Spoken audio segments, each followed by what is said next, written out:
Hello and welcome to Hypothetically Speaking, the show where we talk about anything unexplained, unsolved, and unnatural. I'm Gabrielle Chance. I'm Morgan Roberts. And I'm Allison Horkey.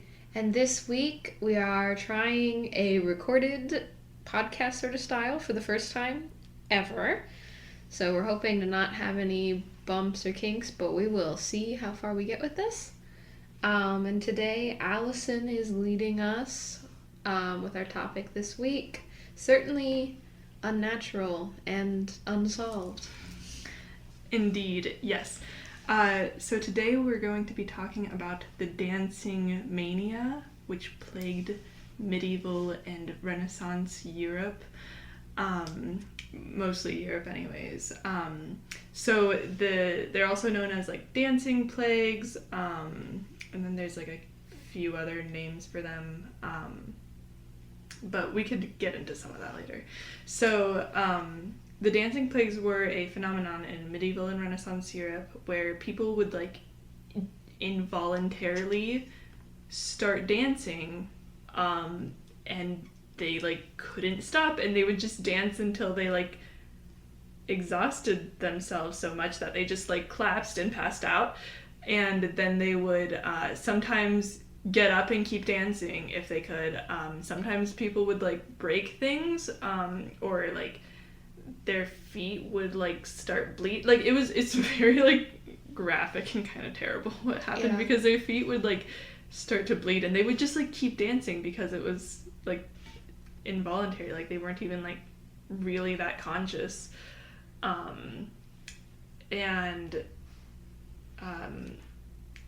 So there were like deaths a part of this as well.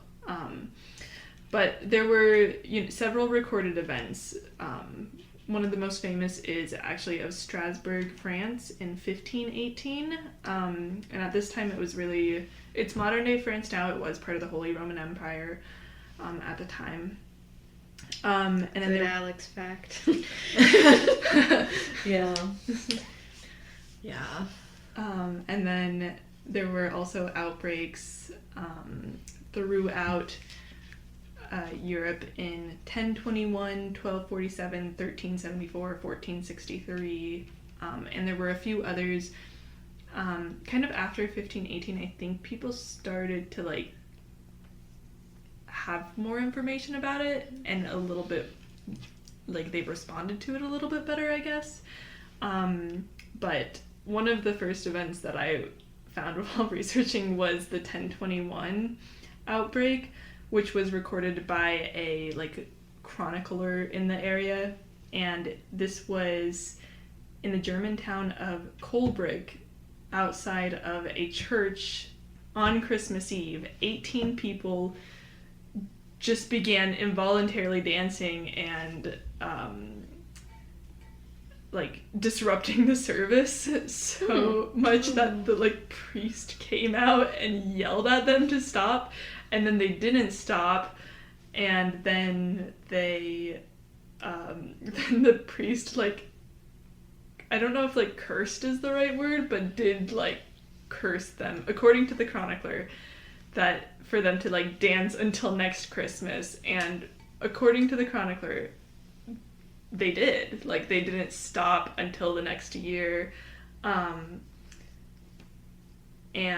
again, this is probably like embellished, and this doesn't have as many sources. It was like a long time ago. It was like more than 10,000 years ago. Yeah, we're gonna take a little bit of leeway. It's more than 1,000 years ago.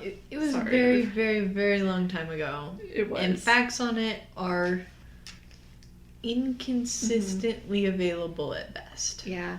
Yes. Not only was knowledge way more heavily guarded, things just weren't. Unless they written, were very important, like scribe-worthy, they probably weren't written down. Another recorded incident involved about 200 people. This was in 1278. And it was like 200 people just started dancing, and they danced over a bridge that ended up collapsing into the river Meuse, I think, in France. So that was like another like deadly event. And then there were also, okay, this is actually kind of funny. There were similar outbreaks that were like with similar symptoms that were happened just really in southern Italy. But they were called tarantism because people thought that it was caused by like spider venom and that they had to like dance to separate the venom from their blood. So were these people voluntarily dancing, or were they choosing to dance because of the venom they knew was present? I think it was something where they like didn't necessarily choose, but the belief was like so strong too. And we'll get into more of that. But yeah, they thought it was like maybe even caused by just like touching spiders or scorpions, because there's scorpions in Italy, which I didn't realize. Scorpions are scarily prevalent. Fun fact about me, I hate scorpions. They're God's worst creation. You put a spider and a crab together, and then you put a stinger on it. Mm-hmm. Evil. Foul. Scorpions are... I'm so glad. I think I'm really glad I like grew up in South Dakota because we don't have scorpions here. This is right. And that doesn't seem like a high bar, but it was very important to me. Yeah, no. To be fair, our most threatening predators are like, yes, you get rattlesnakes or maybe some venomous spiders, and then otherwise you have like mountain lions. Mostly. And mountain lions are scary too. They are. There's my dentist ran into one once in our town. When I was a sophomore in high school, my friend and I decided to go for a night hike, and we were stalked by a mountain lion. Oh, that's scary. We saw it one. Was terrifying. In high school, we went stargazing, and we saw one, and it really freaked my friends out. We also got taught how to respond to a mountain lion when we were in kindergarten because they'd seen one right next to the playground, and they're like, this is what you do if you see it. Anyways, have fun at recess. And we were like, okay. Walk backwards and clap, you know. And though my friend and I knew the correct ways to respond, and eventually we did those things, we ran first because... because that's what your instincts tell you to do. Yes. And like, to bring it back to our topic, I feel like honestly, a lot of what is like a valid reaction or like a voluntary or involuntary reaction is kind of dependent on your mental state. And I don't know as much about the other ones. I do know about the Strasbourg or whatever that like one that most people hear about when they're like, oh, the people who danced in France till they died. Like, they had a lot of stuff happen to them, and they're also very religious, and that can very deeply affect how you, like, deal with things, mentally process things. Yep. Like, if you genuinely believe that you've been cursed, I could see where that could pretty heavily impact some neurological reactions to things. Yes. So, and we'll talk about this more, too, because a lot of the research I was looking at was, like, you know, the way that you're raised, the culture that you're raised in has so much to affect, like, your brain and what you believe and, like, how you operate in a world with these very strong beliefs. But we'll talk about the symptoms of these first, just to give, like, a background to it. So a lot of the symptoms include, obviously, like, dancing involuntarily. It seems most people agree that the people dancing were in like altered states of consciousness, which allowed them to have like these extraordinary levels of endurance. Like they could, like, realistically, like if you're conscious, you can't dance until your like feet are like lacerated and swollen and sore. Like you stop because your body's like, we don't like this, we're done dancing, we're gonna sit down now. But like because their consciousness was potentially like they were completely unconscious, they would just keep dancing, and so that like endurance is attributed to like a lack of consciousness. And then they would also have other ailments, including like chest pains, convulsions, hallucinations, hyperventilation, epileptic fits, and like visions too. So that's also very scary stuff. But like, you know, I think it seems like everybody was probably having like fever dreams at this point. I can't imagine like what that would have been like to like either witness that or like be a victim of this. Yeah, and because it was like a social thing, a lot of people caught it, which is why it's called a plague. Yeah.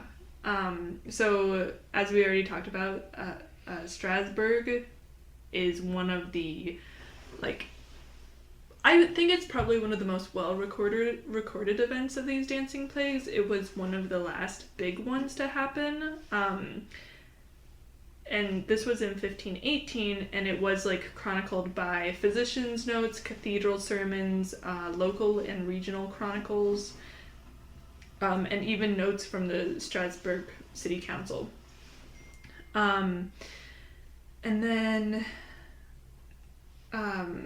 it's actually interesting because the research I had done, like, I mean, they had known about dancing plagues happening in other places, and even like Strasbourg had been like a few hundred years prior had something like a dancing plague before.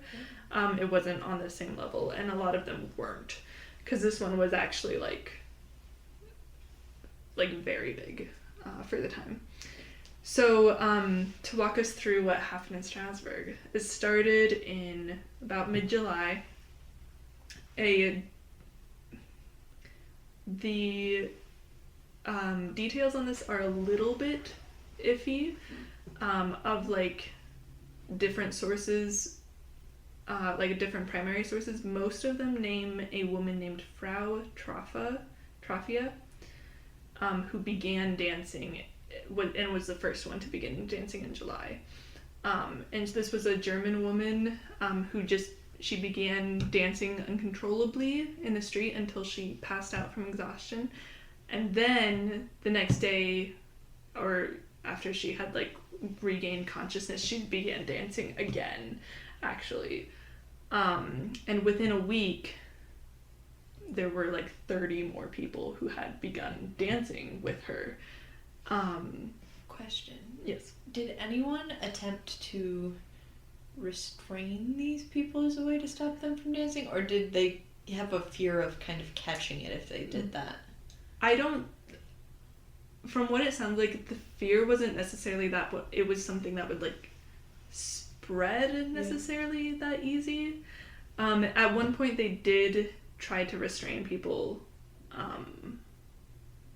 but it like didn't really, like, even restrained, they would still try to dance, and I think then it would also be like a problem with like convulsions and stuff. Yeah.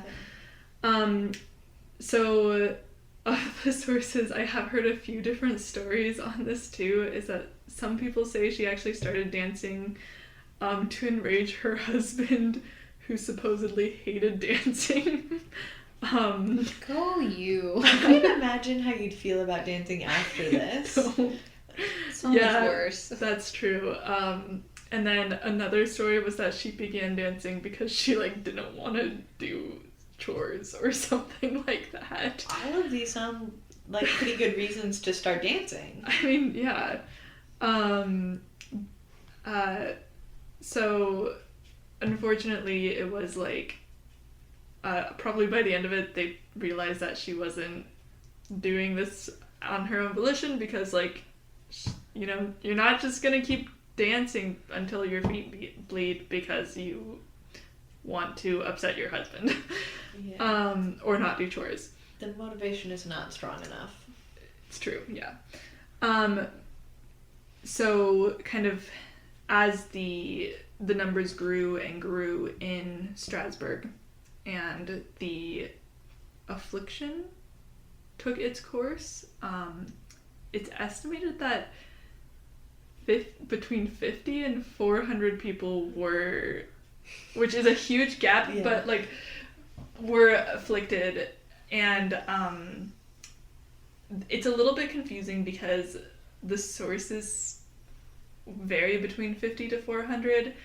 And it's unclear as to whether or not that's how many people died or that's how many people, because not everybody who got this died. Like, some people did like pass out and then like just regain consciousness and were able to like kind of go back. It could also be like a Beast of Gévaudan sort of situation where it's just wild embellishment, because like that many little French shepherd girls were not getting eaten by wolves. Like, not that many. Many did. But like that number, I can't tell you off the top of my head. I haven't looked at this in like a year. But it wasn't like however many hundreds they said it was. Yeah. I also wonder too, depending on, because it sounded like it was a thing that like gradually would happen kind of over time rather than, oh, see you dancing, time to boogie. Like, it seems like it's more so like a few days later or a day later or like over time this occurs. So there's a chance that some of that gap could be depending on like what day in this process this was written. Yeah. Yeah, and that's a good point. There's also some controversy over kind of the number of deaths that actually occurred, because I think based off of the actual like government authority documents, they like don't talk about fatalities, but there was somebody who like lived near Strasbourg who said at one point during the summer like 15 people were dying per day, which, you know, depending on how long that point in time they were describing, right, like if that isn't accurate, then that is like a lot of people. But anyways, this, you know, when this kind of epidemic began, eventually the authorities got involved, and they became quite concerned with the situation. And they consulted physicians. The physicians did believe that this particular dancing plague was caused by hot blood. Okay. Like hot blood in the brain, I think is another term that I saw, and it was like, I did try to figure out what this was exactly, and I'm really not sure. I think it's a humors thing. Oh. Okay. I was gonna say, how would it get warmer than normal? Yeah, like the blood bile something is, I think. Maybe they had a fever or something from doing this. Like, I feel like you would get sick from this kind of activity. Like, I don't think it'd be good for you. No. Also, you're dancing and moving around, so you just would be warm. Yeah. So maybe they're like, you're really hot. Maybe that's what's causing this. Yeah. Well, I feel like that's probably the most likely thing from what we know of the time. Yeah. They would definitely just be like, you're really warm. That must be the problem. Well, they're grooving too much to put the leeches on them. We don't know what to do. I mean, yeah, I think actually in some other things, like, they would use, like, bloodletting for, like, cases of, like, hot blood, I guess. But they couldn't because they were dancing. Yeah, you can't... Well, that'd be kind of catastrophic because they're moving. But also, you wouldn't really be able to, like, catch them. Yeah, they're moving too much. But anyway, so the physicians, kind of to cure the hot blood that was making people dance, they just prescribed to dance it out. More dancing was the solution. So I know that this is pretty poorly documented, but is there any idea of if it's, like, in Hitch, when he's like, yeah, you want to keep your dancing, like, right here, and it's just a small little movement, or if these people are, like, full-on grooving? So, from a lot of the reports that I read, it sounds like people were, like, I mean, like, full-on moving. Okay. Because, like, I mean, it wasn't, like, dancing, like, waltzing, like, it wasn't, like, an organized kind of movement. It was, like, I mean, I think the fear of it kind of explains it, but it is like almost like a demonic possession type of terrifyingness. I was gonna go with how you say a mosh pit. Yeah. Potentially people Like did that kind of energy. have their bones broken. Yeah. Something a little more jumpy. Maybe not like the way inherently that people dance at, like, say, a homecoming dance, but like a similar type of energy. Yeah, probably Yeah. more chaotic. But maybe a bit more space for Jesus. Maybe, yeah. Well, I do know that they kind of, one of their solutions was the dancing it out was they just kind of cordoned them off and built a stage for them. Which is, I mean, Yes. one of the good things about this one, at least, is that unlike having a priest yell at you to curse you, in this one, the community generally did care for the well-being Yes. of these people and wanted them to get better, which is good. Yeah, I do think despite the and we're like looking at this from a place where we're like very privileged with our medical knowledge and that Yeah. the medical knowledge that our doctors and healthcare workers have today. But like back then, like there was only so much that physicians knew could happen to you. And like, you know, that, I mean, Even now we're confused by stuff Yeah. somewhat regularly, so I can't imagine yeah. just being like, something's not right. Yeah, well, and I think, yeah, there were definitely questionable choices made though. So the authorities did like they basically made like a public space for the people to like continue dancing, to doctor's orders, and then they brought in musicians, and they also brought in strong men to help hold people up if they were dancing and they were getting ready to fall over. Oh, Because- goodness.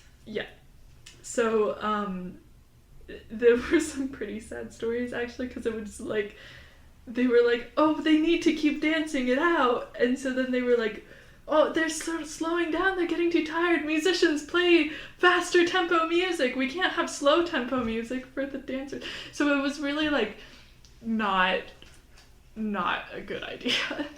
Not the most helpful. They did realize this though, so shortly afterwards they did a complete 180 and they banned all dancing and then banned music. Oh. They were going like, Irish with it. this isn't working, we'll do the other way. Very footloose of them. It is, yeah, it is footloose-ish in nature. Sorry, it's like, all right, no more dancing, and then they just got the big push broom and they're pushing me off the stage. That is quite the thought. That's what's happening in my mind. Wait, we're not done dancing, we need to keep going. I feel compelled. Could you imagine them being like, this is a legal violation? And you're like, but I can't stop. And yeah, I think that's how it was, but with like less cohesive voice. It was definitely like, I mean, they didn't stop obviously because they were already like infected, and already, ready to dance and stuff. So they just kept going, even if they were restrained, they continued to dance. And this like belief was kind of from the beginning too, is that it was also a curse from a saint actually. So the people of Strasbourg believed that it was a curse from Saint Vitus, and some people actually ended up like voluntarily joining in the dance because they were trying to free themselves of sin. It was believed that Saint Vitus cursed people who sinned to dance, actually, and so that was, they like thought they were like, oh well, like then they need to keep dancing to like free themselves of sin.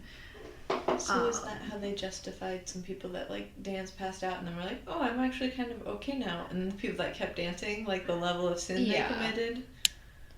I mean, something to that effect. Yeah, it's a little bit hard because like realistically, like we can't know everything that they were thinking, but I mean, it was just like they did find the justifications for kind of why people needed to keep dancing or did keep dancing.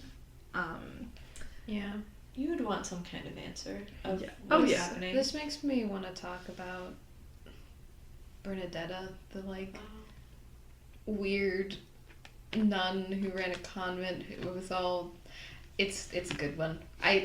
Someday I will talk about my historical nuns. Yeah. Not today. Another day. So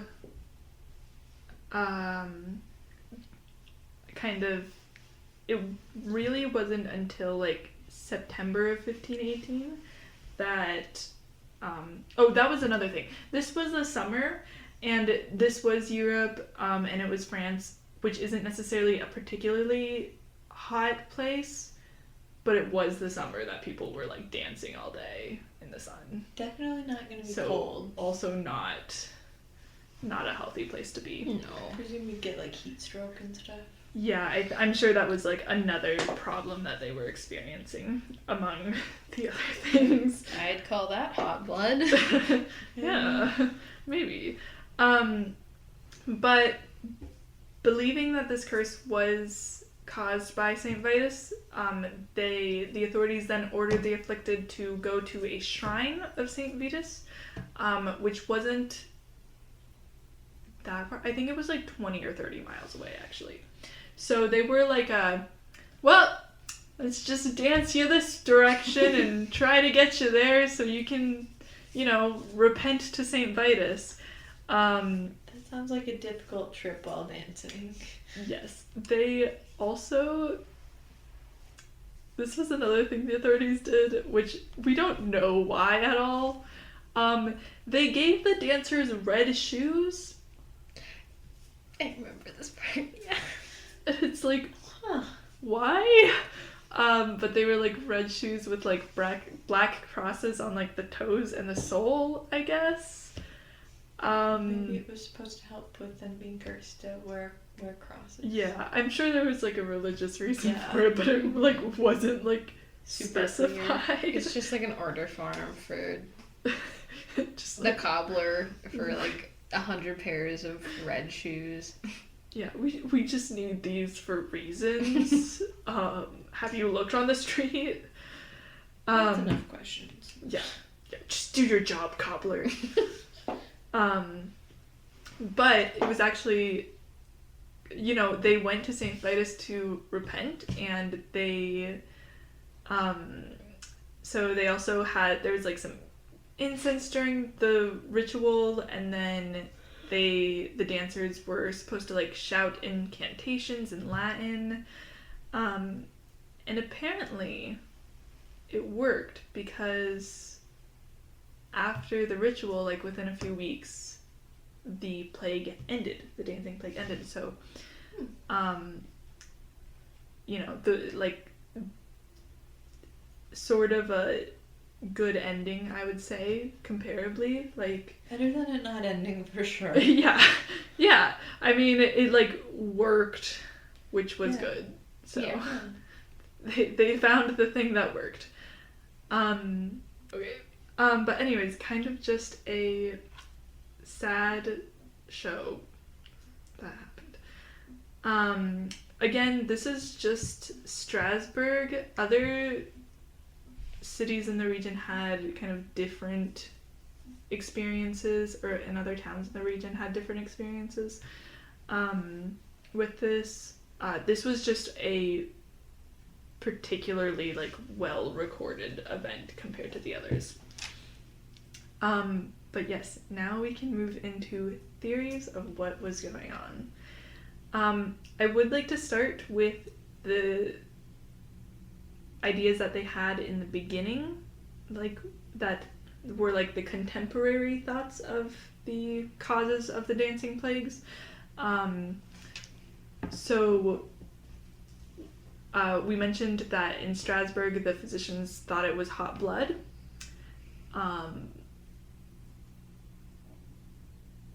Anyways, Was hot blood as a whole like considered to be kind of like a religiously caused thing, or was it very no, vague? It was vague. I think it was like a sickness, but I think it was probably used to describe a lot of different things that we would like have today. Yeah. Like I think it can describe like any kind of like convulsions or strokes or like something like that. Yeah. Like even heart attacks, I think. Okay. But yeah, I mean it's just like there's not like a lot of it that I found that described like hot blood in the terms that they had then, I guess. Okay. In the case of Strasbourg and many of the places, they believed it was divine punishment for something. So Saint Vitus is one of the main people they believed it to be caused by. So Saint Vitus was is considered the patron saint of dancers and entertainers in general. He's also said to protect against lightning strikes, animal attacks, and oversleeping. I need that in my life. All of the dangers. Yes. But part of it is that it was around the same time as his feast, which is June 15th, that many of the plagues happened. So, right, we mentioned that Frau Torfia, she started dancing like mid-July. Okay. So it was kind of like nearby that time that other ones happened as well. But also St. Vitus, I'm kind of a little bit confused because so sometimes dancing plagues are also called St. Vitus's dance, and it's named after him. So like that's a lot of times what they thought that these dancers were plagued with. But he's also the patron saint of epileptics, and I guess I'm not exactly sure.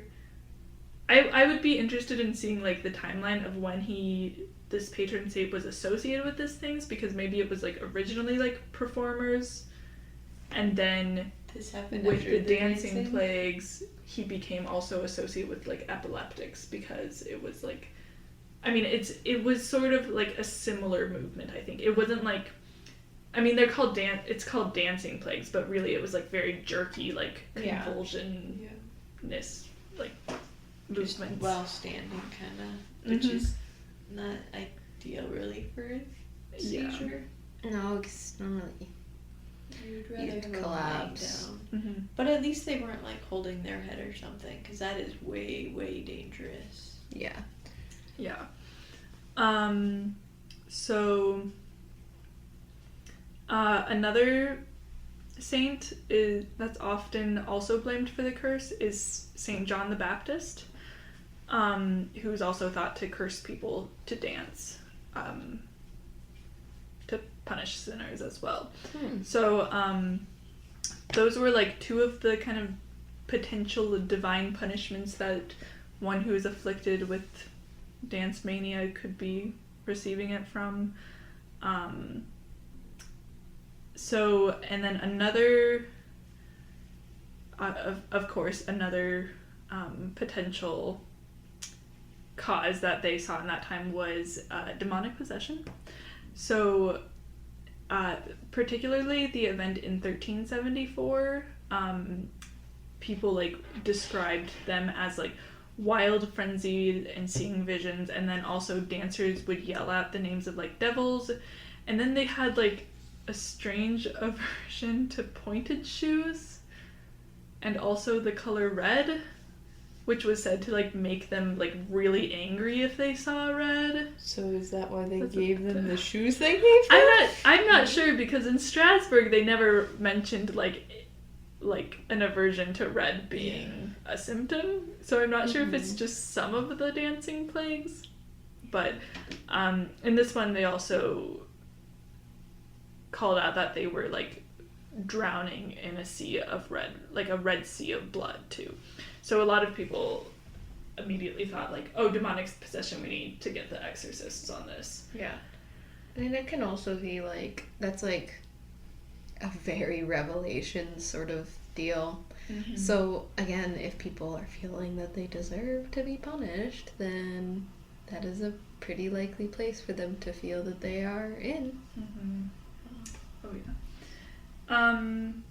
So those are like some of the 3 potential causes that they saw back then.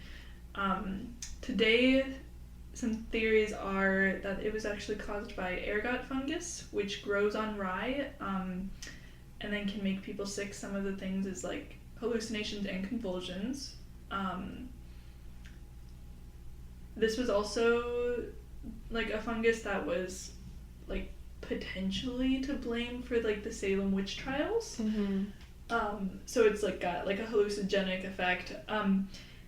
However, one thing against this is a lot of people today would be surprised if this could actually cause people to be dancing continuously for days, even weeks. Mm-hmm. I mean, at some point, their body would stop, and not because they went to a temple of a saint. Yeah. And with like Salem, I think it makes a little more sense of it at least being a player in it, because if you're going off of the victims, and I say that in quotes because these are the accusers, not the people who are actually killed in Salem, but if they're convulsing and having visions and it's not just like a religious thing, that's probably pretty convincing for the people who, you know, believe deeply that witches are real. Yeah. Yeah. I think another thing that was interesting for this is that, like, in the Middle Ages, they also, like, had a name for ergot poisoning, actually, which was known as St. Anthony's fire, and would happen, like, during floods and damp periods, when it could grow on the rye. And so... in theory, they know what this looks like. Yeah, that's what I was thinking, too, is that, like, I think even though this is a potential reason, like, they might actually, like, have been able to be like, oh, that's not St. Vitus's dancing, that's St. Anthony's fire. Yeah, clearly. Especially considering what happened in the region before this happened. Yes. With, like, a lot of crops dying and, like, bad weather and stuff, and you'd imagine that they'd already maybe be dealing with this, and the region in general probably deals with it at least every couple, decades or so? Yeah. You'd think they'd know if it was that. Yeah, so another modern day theory, which was proposed by a medical sociologist named Robert Bartholomew, and I don't think he proposed it, but I do think he was one of the people who, like, popularized it and supported it a little bit more, was to blame the cults. Naturally. Because this argument is that religious cults may have been acting out well-organized dances in accordance with ancient Greek and Roman rituals, and then, like, under the guise of uncontrollable dancing mania. So they thought that this was basically a flash mob performed by a cult for funsies? Yeah. Dionysus at it again. I do think that this one also falls apart a little bit because it's, like, pretty well documented that these people weren't in control. They were, like, screaming for help and for mercy, and also they weren't happy physically and couldn't control themselves. It would take a very strong motivator to continue to do that if you had the power and say in whether you were doing it or not. Yeah, I could see a situation where there were some people who were like, oh, a dancing plague's going on. Honey, it's time for the ritual. We can finally pretend we're pagans again. Like, that could be something potentially. But I don't think it was like the main. It definitely wouldn't reason. explain everyone. Yeah. No. I think one of the most realistic theories with like almost concerningly more so than the other ones, like with the kind of least amount of pushback, is like a mass psychogenic illness. So basically it is posited that they went into like a sort of trance, beginning with Frautrophia, and that it, like, basically because of the times, the beliefs of kind of this dancing plague, and it being like a curse by Saint Vitus, that it caused more people to go into this trance as they saw other people doing it. And there are a couple other things to explain this. So for one, trance states, like for an individual to succumb to an involuntary trance state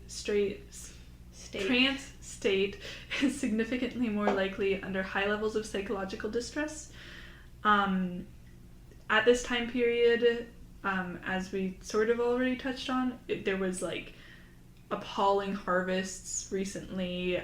There were like the highest grain prices for over a generation. Also syphilis was there now, so that's fun. There were also problems with like other plagues, and leprosy, and even the bubonic plague had, that had been a really big problem just a few hundred years ago, and there were still stories about that, of course. But there were like other types there was like smallpox too, so there were other illnesses that definitely did a lot of damage to the population. And then some other like research behind this is that people are like more likely to enter trance states if they expect it to happen, and then like the entranced participants will behave in a ritualistic manner that does like coincide with what they believe you would act like.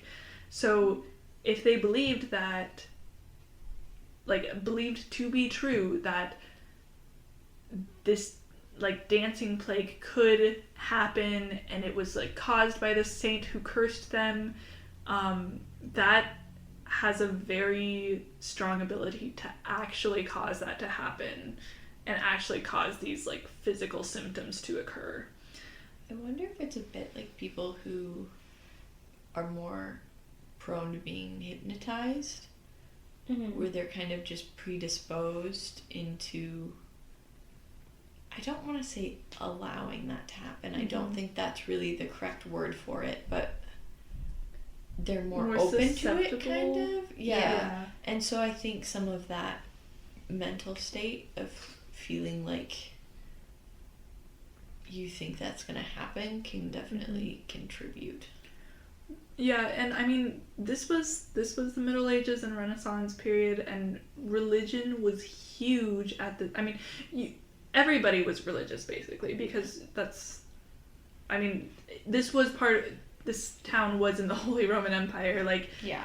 I've also heard other things talking about it, being like, like peasants were having a really awful time right now. Like at this point in history, like the clergy in the Holy Roman Empire were like in a very corrupt place at the time. So like that was, adding stress and trauma and like, I mean, just making everybody else's lives miserable pretty much.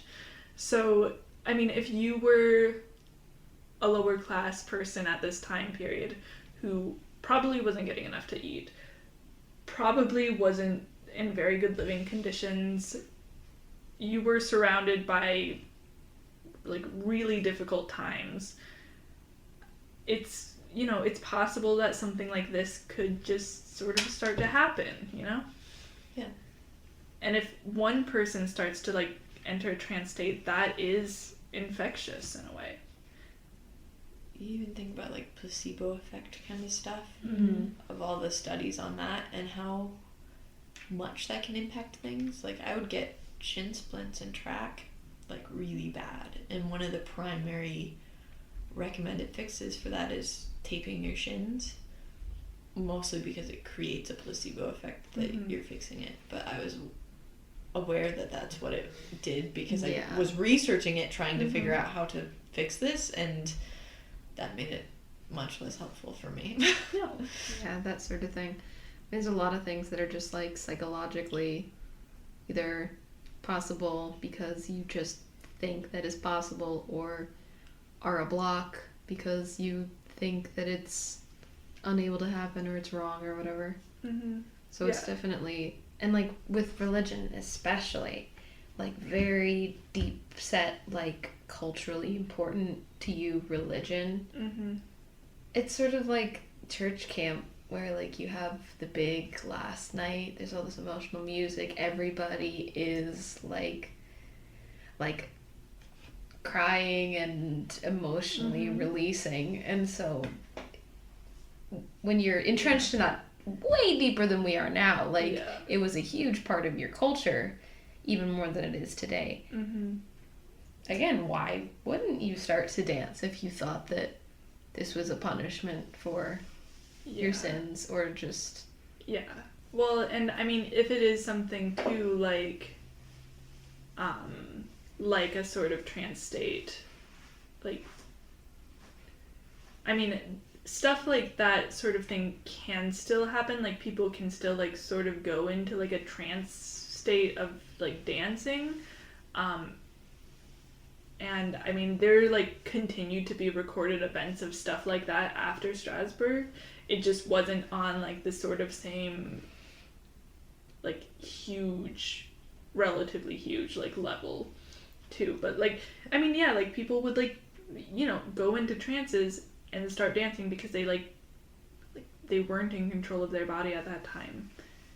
And it was just, like, and I mean, it's different today. Like, today we have, like, very nuanced ideas about religion, but, I mean, at this time, in this place, there was one religion, and there weren't any other, like, ideas, really. no, not at all. I also Very little. wonder about, too, how much contribution there could be if they were having such a bad time for crops and food was so expensive. Some of that lack of resources, and maybe not having, like, a full diet that actually sustains everything a person needs or preferably should have, could potentially be harmful as well. Like, well, and, like, a malnutrition type of aspect. Yeah. Well, and I'm thinking about it too because, like, a lot of, like, mental illnesses that we have today are a lot of times caused by, like, vitamin deficiencies. Yeah. And, like, I mean, you know, they were probably getting plenty of vitamin D at this point, but I don't know about the other vitamins. Like, probably not too much some or other. Yeah. And honestly, too much of some vitamins can also be a problem. Yeah. If it's too concentrated into one thing, your body might not metabolize it very well. Yeah, I think it takes a lot that you can get sick from, like, vitamin A. I doubt anyone was having that. But Probably not. something on the level of, like, just, again, hard times where you're really not getting what you need. Because food can, like, we like to kind of rag on medieval Europe for, like, your food is bad, and it's like, no, people had herb gardens and a variety of things in their diet. Leave them alone on that. But food affects people a lot, and if you have terrible harvests, there's not very much to go around for anybody. Yeah. Well, and I even think about, not that this isn't anyway the same thing, but, like, there are varieties of depression and things like that that are very linked to your gut and, like, the way you digest food and stuff. It's a little bit more rare, and it's not the most diagnosable form of like depression or bipolar or things like that, but there are varieties of it that are caused. It's either a mix of those stomach things or hormones. So there could also be a chance of some of that maybe impacting it. I mean, I, of course, by no means know enough about that to make a very solid claim on it, but like I know it can affect your mental health for sure. Yeah. Yeah, I mean, there's like, and yeah, realistically, like we don't, like you were saying, we don't know so much still about how our bodies are, and like the relationship between our bodies and our minds, and our brains are like very picky about things sometimes, and they will like do the not work occasionally, but also like honestly, like nobody wants to live in medieval Europe.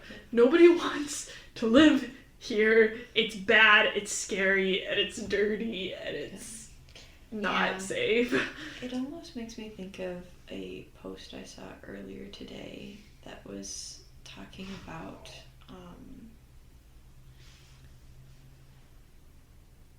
oh my goodness, I can't place it anymore. My memory is hit or miss. The ADHD be kicking in. ADHD hours. Have you drank water today? Have you had a snack today?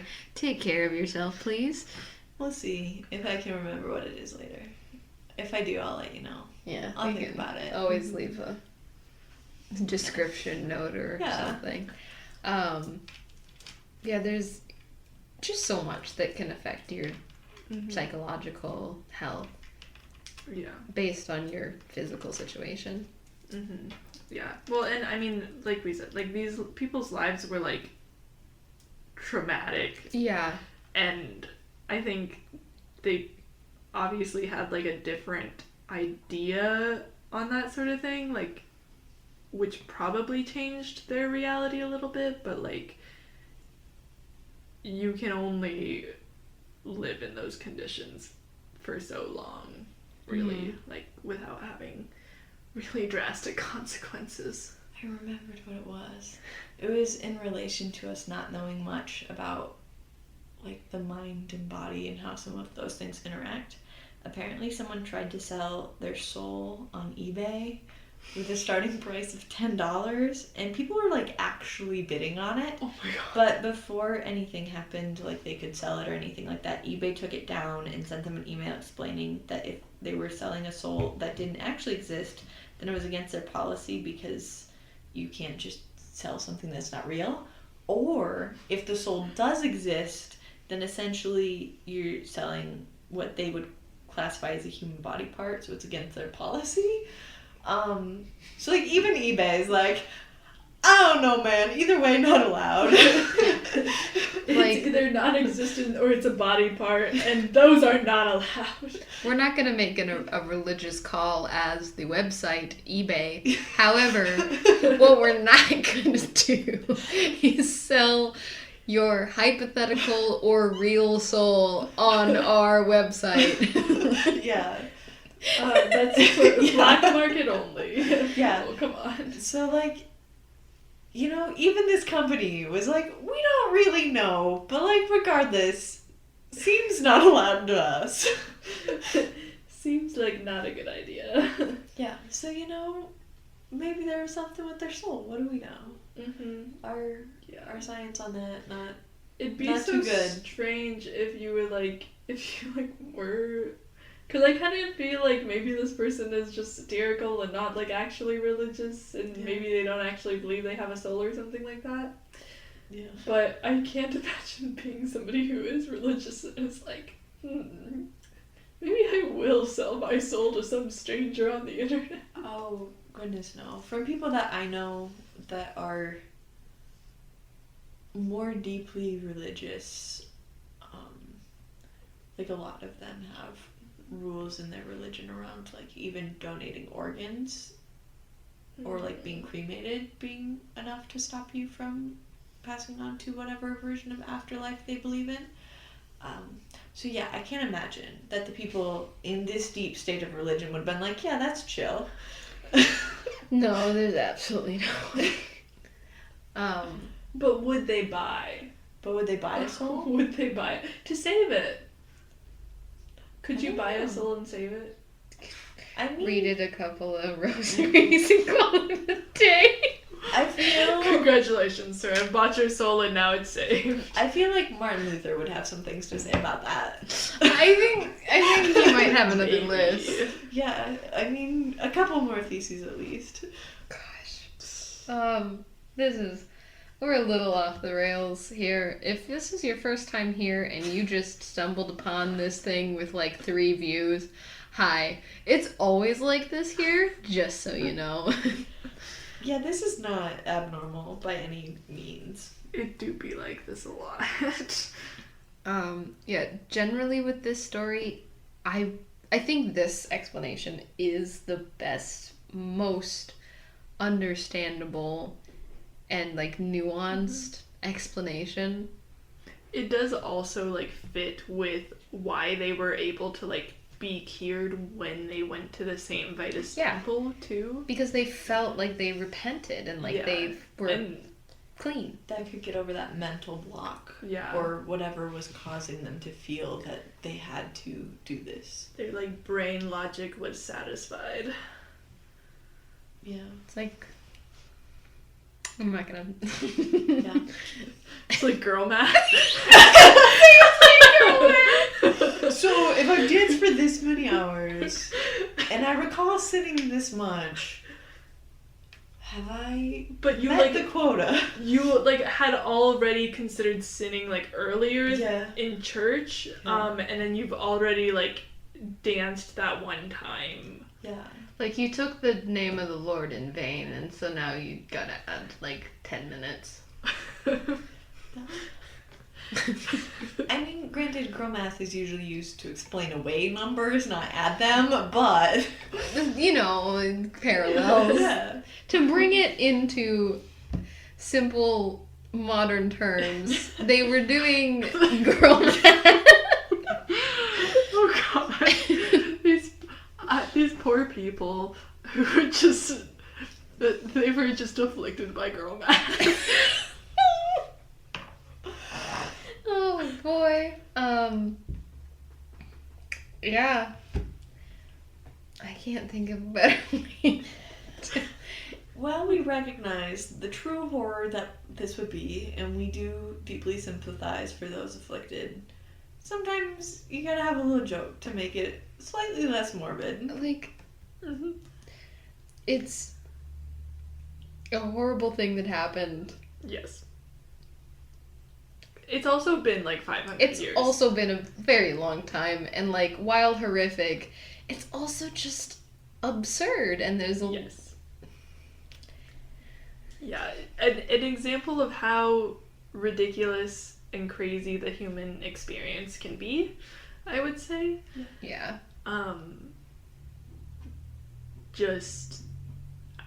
Absolutely strange.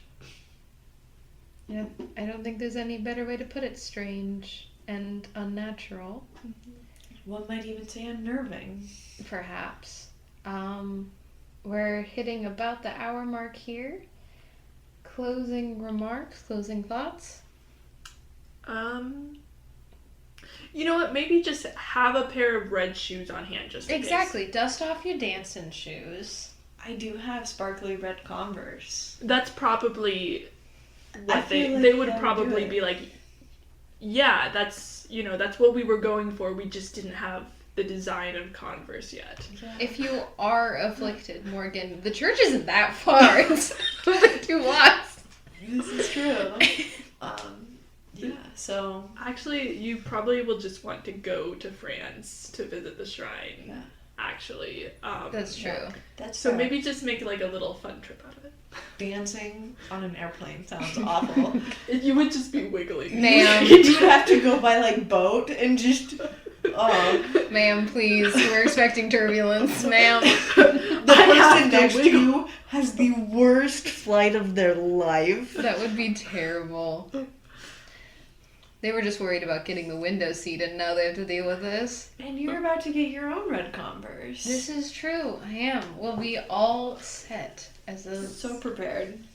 just in case. I want to get some red heels, actually. Ooh. Yeah. I mean, I couldn't dance in them, but, you know. For the vibes. Do you want, when you say red heels, do you mean like a nice heel or like something that is reminiscent of the Wizard of Oz? No, Not that that's not a nice heel, but I was thinking like a nice heel. Okay. Yeah. Something strappy or not Dorothy extra. core. Okay. I was just wondering because my brother did kind of want Dorothy's ruby red slippers when he was little. He thought they'd be pretty fun. Good. He wasn't wrong. Honestly, I do think they would be fun, but I'm like Yeah. I like things that are, you know. Yeah. Not quite your vibe. Yeah, something I could wear just more often and go with Yeah. more outfits, I had not some just blue gingham. little ones when I was little sparkly ballet flats for Very nice. Dorothy shoes. Overall, I definitely lean towards our final explanation Yeah. of what happened.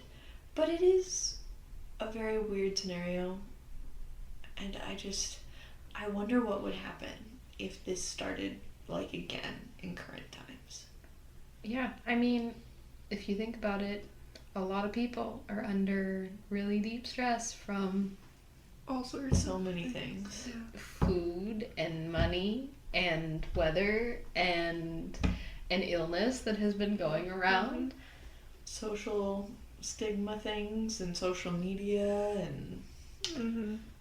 I mean, we definitely have effects from these things. It's really not up to the... I mean, it is out of the realm of possibility for that specific event to happen, probably. Yeah. But other odd psychological effects, who knows? Mm-hmm. Remains to be seen, I suppose. But with that, I think that's, if we're all good, that's where we'll call it here this week. You've been listening to Hypothetically Speaking, where we talk about anything unexplained, unsolved, and unnatural. This show was fully recorded in the intention of posting.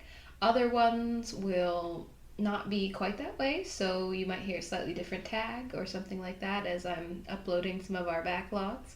But it'll still be the same content.